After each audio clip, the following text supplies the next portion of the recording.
Breaking news, Indonesia binayo ng 7.7 magnitude na lindol.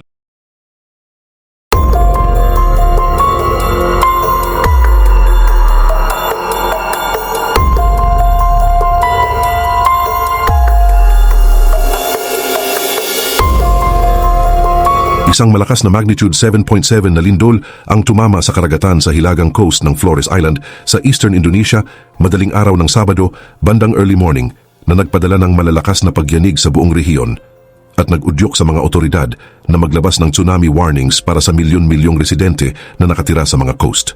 Tumama ang lindol bandang 5:58 ng umaga, local time, at ang epicenter nito ay matatagpuan humigit kumulang 68 kilometers north-northwest ng lungsod ng East Nusa Tenggara Province. Ayon sa mga seismologist, naganap ang paggalaw ng fault humigit kumulang 10 kilometers. Nangyari ito dahil sa reverse faulting sa isang fault line sa ilalim ng Flores Sea.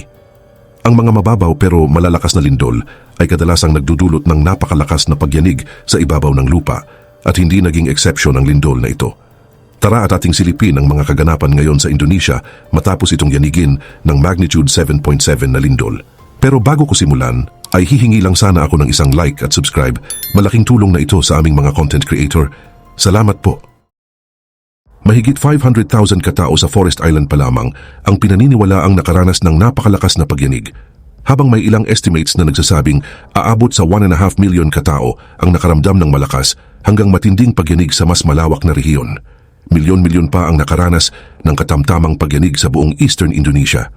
Batay sa ulat, hindi bababa sa 2 katao ang kumpirmadong namatay, isang lalaki at isang babae na nasa paligid ng port area sa Mame, isang coastal town na matagal nang vulnerable sa seismic activity.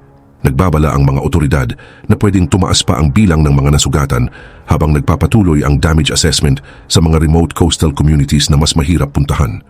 Malaking pinsala naman sa mga gusali ang iniulat sa loob at paligid ng Mame, lalo na malapit sa mga port facilities kung saan may mga istrukturang gumuho o nagkaroon ng malalaking bitak. Inilarawan ng mga residente ang magulong sitwasyon habang umuuga ang lupa at nagsitakbuhan ang mga tao palabas ng kanilang mga bahay para pumunta sa open ground at makalayo sa mga istrukturang posibleng gumuho. Ilang minuto matapos ang pangunahing pagyanig, naglabas ang Indonesia's Meteorological, Climatological and Geophysical Agency ng tsunami warning na sumaklaw sa ilang probinsya kabilang ang West Nusa Tenggara, East Nusa Tenggara, South Sulawesi at Southeast Sulawesi. Pinayuhan din ng mga opisyal ang mga residente sa baybayin na agad lumayo sa shoreline at pinayuhan ang mga tao na pumunta ng mahigit 2 kilometers papasok sa mainland o sa mas mataas na lugar na hindi bababa sa 10 meters above sea level. Iniulat na nagsitakbuhan ang mga pamilya papunta sa mga hillside matapos ang lindol. Samantala, sinuri naman ng Australia's Tsunami Warning Center ang sitwasyon at sinabi nitong walang threat sa mga baybayin ng Australia mula sa pangyayaring ito. Nagpatuloy ang monitoring dahil sa lakas ng lindol. Ang pangunahing pagyanig ay sinundan ng sunod-sunod na malalakas na aftershocks sa napakaikling panahon lang. Sa loob ng humigit kumulang 30 to 40 minutes matapos ang unang paggalaw ng fault, niyanig muli ang rehiyon ng hindi bababa sa 4 na karagdagang malalakas na pagyanig na may magnitude na 5.9, 5.6, 6.1 at 5.5. Ayon sa mga seismic expert, umabot sa hindi bababa sa 7 aftershocks ang naitala sa kabuuan hanggang umaga at nagbabala sila na posibleng magpatuloy ang mga aftershocks sa mga susunod na araw at linggo.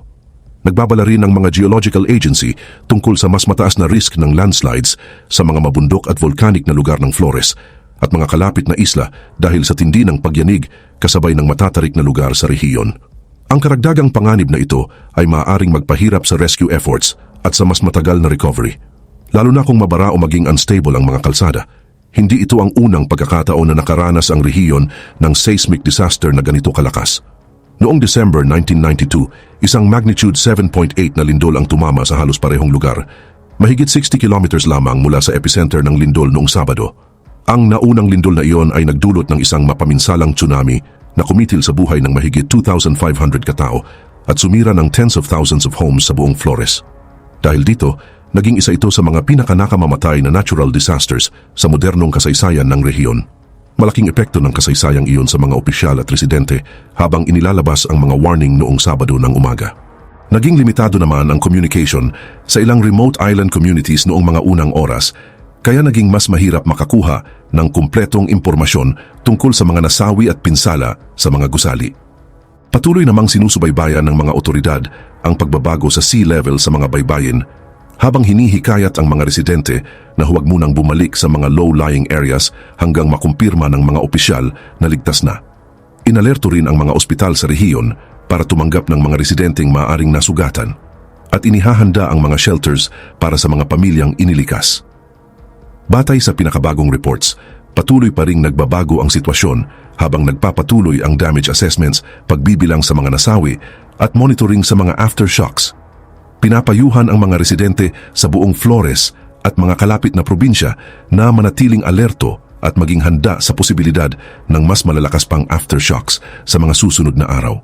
Sa mga sumunod na updates mula sa local authorities, itinaas sa 5 ang kumpirmadong bilang ng mga namatay, kung saan 2 fatalities ang iniulat sa Sica Regency at 3 naman sa Mangarite Regency, parehong nasa Forest Island.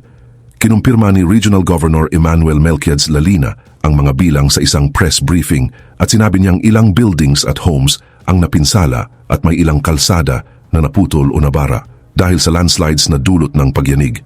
Ipinakita ng mga video footage na kumalat mula sa lugar ang mga gumuho na istruktura at mga debris na nakakalat sa mga apektadong neighborhood na nagpapakita kung gaano kalaki ang pinsala sa mga distritong pinakamatinding tinamaan.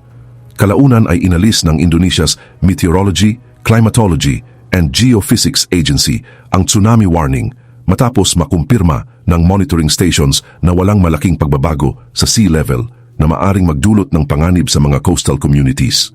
Gayunpaman, patuloy na hinihikayat ng mga opisyal ang lahat na manatiling alerto dahil sa panganib ng mga karagdagang aftershocks. Sa Mamir, napilitan ang mga hospital staff na ilipat ang mga kagamitan at mga pasyente sa labas bilang pag-iingat matapos masira mismo ang facility. Nagtayo sila ng mga temporary treatment areas para maipagpatuloy ang pag-aalaga sa mga nasugatan. Ang search and rescue teams mula sa Regional Disaster Agency ay kumalat sa iba't ibang bahagi ng Sica at Manggaray Regencies para puntahan ang mga komunidad na hindi pa rin makaalis dahil sa mga kalsadang nabara.